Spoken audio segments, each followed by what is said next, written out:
The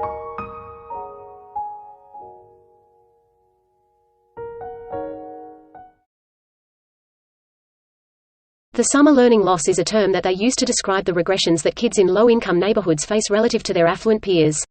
So they say in lower-income neighborhoods kids forget anywhere from 2.5 to 3.5 months of what they learned during the school year over the summer, while their middle-class peers break even or even make gains. When I first learned about the achievement gap, I was a freshman in college, and I certainly wanted to understand what the causes of it were.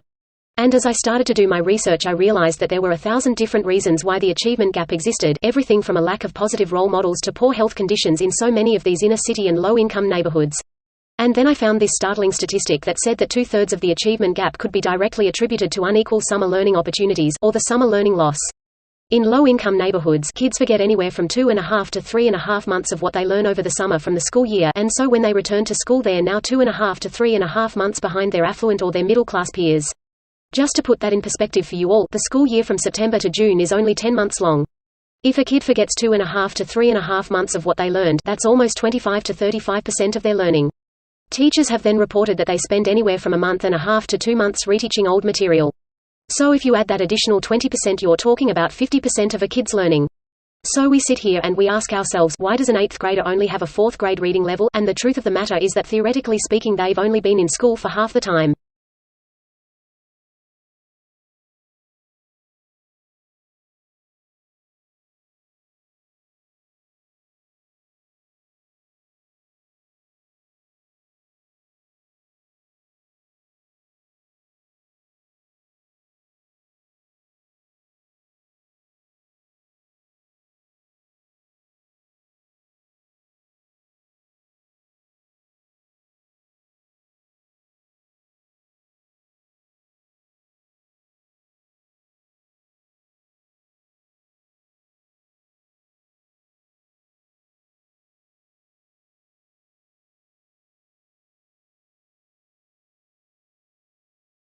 Suicide is one of the leading causes of death in our country and actually in the world, and yet it's largely preventable.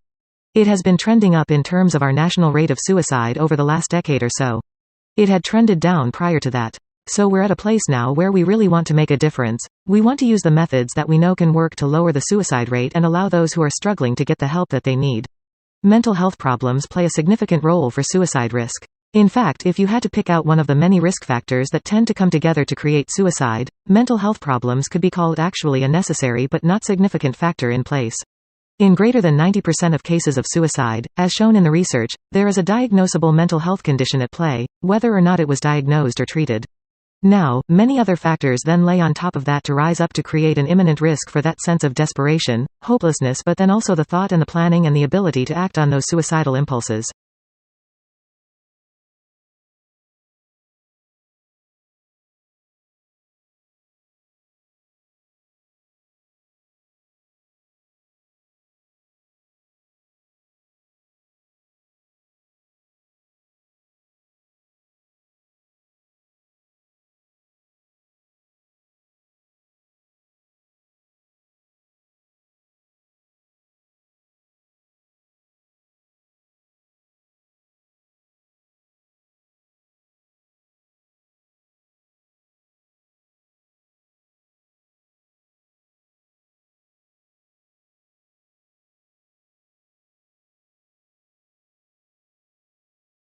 While a written word might have multiple definitions, we can usually determine its intended meaning through context. In speech, however, a word can take on additional layers of meaning. Tone of voice, the relationship between speakers, and expectations of where a conversation will go can imbue even words that seem like filler with vital information. This is where and come in. Or a and ehm, totoa and eto and ano. Linguists call these filled pauses, which are a kind of hesitation phenomenon. And these seemingly insignificant interruptions are actually quite meaningful in spoken communication. For example, while a silent pause might be interpreted as a sign for others to start speaking, a filled pause can signal that you're not finished yet. Hesitation phenomena can buy time for your speech to catch up with your thoughts, or to fish out the right word for a situation. And they don't just benefit the speaker, a filled pause lets your listeners know an important word is on the way. Linguists have even found that people are more likely to remember a word if it comes after a hesitation. Hesitation phenomena aren't the only parts of speech that take on new meaning during dialogue. Words and phrases such as like, well, or you know function as discourse markers, ignoring their literal meaning to convey something about the sentence in which they appear.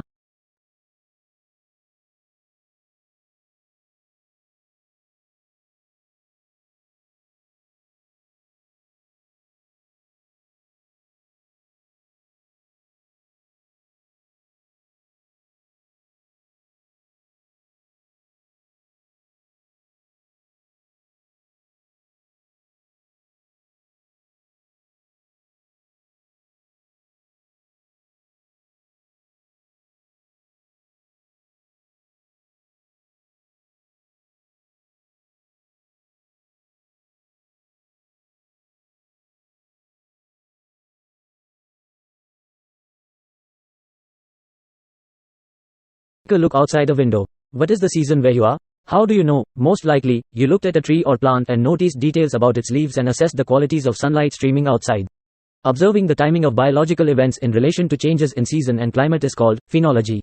When you notice the daffodil buds are poking through the snow and think spring is on its way, you're using phenology. When you see leaves turn from green to red, and watch migrating birds fly past, and realize that summer is over, autumn is here, you're using phenology. Literally meaning, the science of appearance, phenology comes from the Greek words, pheno, to show or appear, and logos, to study. Humans have relied on phenology since the time of hunters and gatherers. We've watched changes in seasons to know when to plant and harvest food and when to track migrating animals. Scientists observe and document seasonal changes in nature and look for patterns in the timing of seasonal events. Timing of these natural signs has remained consistent until recently. Increasing global temperature is causing rhythms of nature to shift. Bud burst, the day when a tree or plant's leaf or flower buds open, is occurring earlier in the year for some species. For every 1 degree Celsius rise in temperature, bud burst happens 5 days earlier than usual. Differences in timing affect not only plants, but the insects and birds that depend on the plants for food.